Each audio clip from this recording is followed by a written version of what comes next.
BFM Business, Intégral Placement, le face-à-face.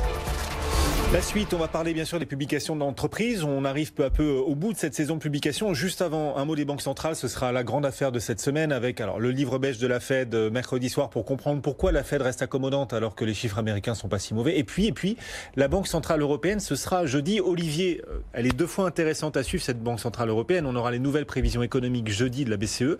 Et puis, cette question autour d'un nouveau prêt géant au secteur bancaire, un nouveau TLTRO possible sur lequel Mario Draghi sera sûrement interrogé. Oui, en effet, c'est majeur en fait. On voit bien le secteur financier subit les contre-coups de taux de dépôt très faibles. Et donc, en l'absence d'une pontification de la courbe des taux, on a vraiment une dépréciation de ces secteurs. Et ça peut poser des problèmes sur le financement de l'économie à terme. Donc notre pari, nous, effectivement, c'est que la Banque centrale adresse au marché la problématique du TLTRO. Donc on s'attend et on espère à une action du côté de la Banque centrale de ce côté-là.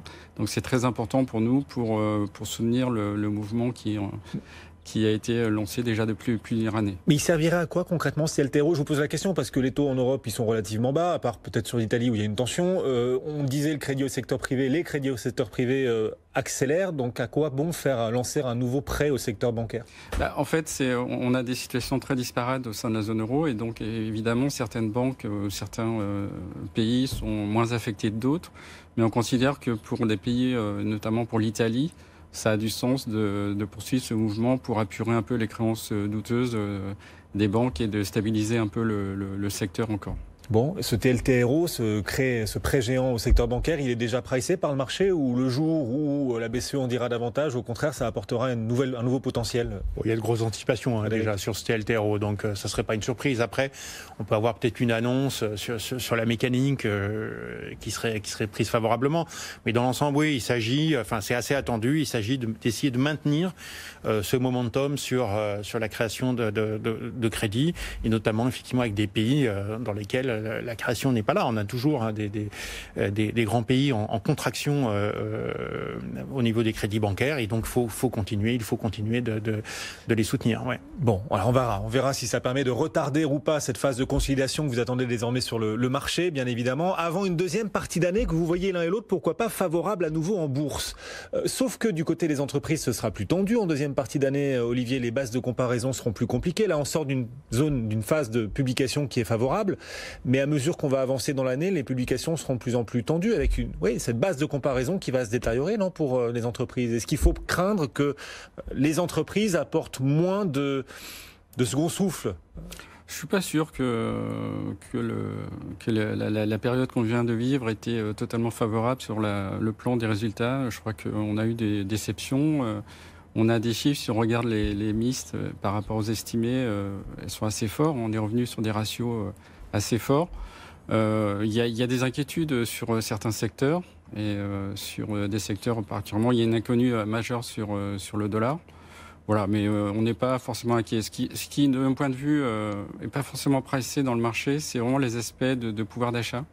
Donc on évoquait tout à l'heure les hausses de salaire, donc c'est des choses qui sont attendues. Et puis, il y a un stimulus fiscal et budgétaire qui n'est pas forcément non plus pricé dans le marché. Je crois qu'en Allemagne, il y a une petite relance qui est de l'ordre de 0,8 points de PIB. Dans la zone euro, on attend 0,4, je crois, en agrégé, autour 0,3, 0,4. Et donc ça, c'est des choses... Et puis, il y a eu la baisse du pétrole, même si depuis le début d'année, c'est repris de l'ordre de 25%.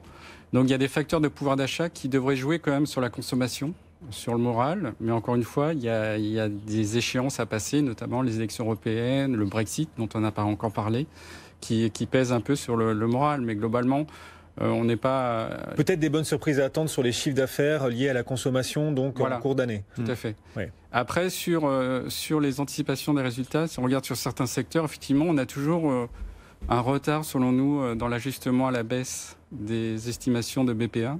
Bénéfices. Donc des bénéfices, notamment on peut dire le secteur industriel. Voilà, donc il y a probablement des ajustements. Aux États-Unis, l'ajustement a été fait de manière plus sensible et à notre avis plus rationnelle. Donc les niveaux américains sont plus en ligne et plus robustes selon nous. Il y a des petites inquiétudes sur la zone euro. Après, et particulièrement sur les valeurs et les secteurs industriels. Un petit peu, oui. D'accord. Tout à fait. Bon. Frédéric, votre vision à vous sur l'état de santé des entreprises et l'évolution à venir en cours d'année après ces publications ? Je crois que les publications, effectivement, en général, aujourd'hui, les entreprises publient toujours un petit peu en moyenne au-dessus des attentes. Mais je regardais, par exemple, sur le S&P, elles ont publié au-dessus des attentes. Mais l'écart positif est le moins fort depuis déjà quelques années. Donc voilà, c'est déjà pas mal. Mais on sent quand même qu'il y a une forme d'essoufflement. Sur les États-Unis, nous, on pense quand même qu'il y a toujours une anticipation d'augmentation des marges des entreprises américaines depuis des niveaux qui sont déjà records. Ça nous paraît ambitieux. Ça nous paraît très ambitieux dans le cadre en plus d'un ralentissement de la croissance. On sait bien que quand la croissance ralentit, on n'arrive pas toujours à ajuster les coûts exactement en fonction de cette croissance et donc les marges ont tendance à être sous pression et alors qu'en plus on est dans le cadre d'une augmentation assez substantielle des salaires. Donc nous on pense qu'il y a un petit peu d'optimisme chez les analystes américains et puis il faut penser aussi qu'on a eu quand même encore une fois beaucoup de rachats d'actions. Donc tout ça se fait quand même au prix d'une prise de levier. Et là je parle encore des États-Unis qui est assez forte. Je regardais un chiffre, on bat des records en fait en termes d'endettement des entreprises par rapport à l'économie totale voilà, ce sont des ratios qui ont battu des records en 2000, qui ont battu des records en 2008. On est quand même en termes d'endettement des entreprises américaines. Donc vous êtes beaucoup moins optimiste qu'Olivier là-dessus sur les entreprises américaines. Lui disait être plus optimiste pour les entreprises américaines que pour les entreprises européennes. Nous c'est plutôt l'inverse. On a relativement bonne confiance, je dirais, sur le rebond dans la deuxième moitié de l'année de l'économie européenne.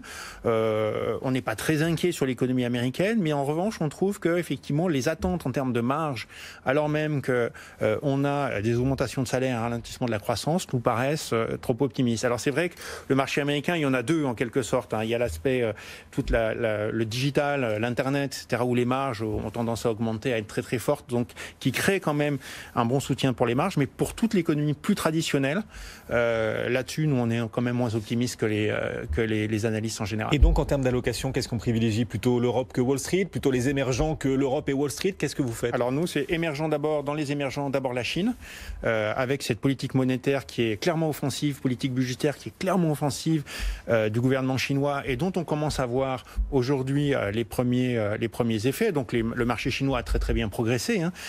Néanmoins, il reste aujourd'hui plutôt sur des niveaux encore très modestes. Ça a été un des pires marchés dans les 3 premiers trimestres de l'année dernière. Donc voilà, toujours sur les actions chinoises qui en plus vont être de plus en plus inclus dans les grands indices. On a vu que le MSCI allait inclure une plus grande proportion d'actions chinoises, donc on va avoir des flux naturels en plus qui vont soutenir ce marché. Donc pour nous là c'est plutôt vert sur les actions chinoises. Ensuite on va préférer, pour ceux qui peuvent pas faire d'actions chinoises, tout le monde ne peut pas en faire, les actions de la zone euro par rapport aux actions américaines qui sont quand même beaucoup plus chères, et actions de la zone euro qui bénéficient à la fois d'une politique monétaire plus accommodante et d'un rebond potentiel de l'économie en fin d'année. Olivier, quelle allocation pour Ecofi Investissement? Alors nous, on est plutôt à jouer l'Europe en deuxième partie d'année. Donc c'est la raison pour laquelle j'évoquais les États-Unis. Donc on est plutôt à équilibrer un peu plus sur les États-Unis, à plus de 50%. Sur les émergents, on n'a pas de vue particulière. C'est des marchés de flux. Donc ça va dépendre un peu de la politique des taux américains et du dollar. Ceci dit, notre scénario américain il est également sous-tendu par nos prévisions sur les taux d'intérêt.